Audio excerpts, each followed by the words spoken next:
بسم اللہ الرحمن الرحیم۔ جناب صدر اور میرے معزز سامعین، السلام علیکم۔ آج میری تقریر کا عنوان ہے شان پشاور۔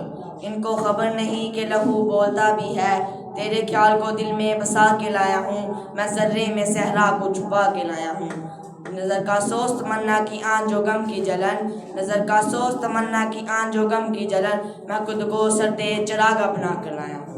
جناب صدر، اب کے برس بہار میں کلیوں کے سندر لالی سے شان پشاور کے معصوموں کے لہو کی مہک آ رہی ہے۔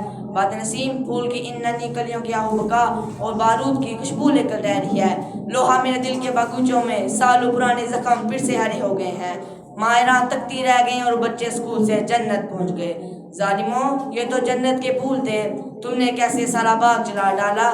اے ظلم کے آندھی چلانے والوں، سن لو، تم کو خبر نہیں کہ لہو بولتا بھی ہے۔ جناب صدر، غم زندگی سناؤ میرا ملک جل رہا ہے، غم زندگی سناؤ میرا ملک جل رہا ہے، میں خوشی کہاں سے لاؤں میرا ملک جل رہا ہے۔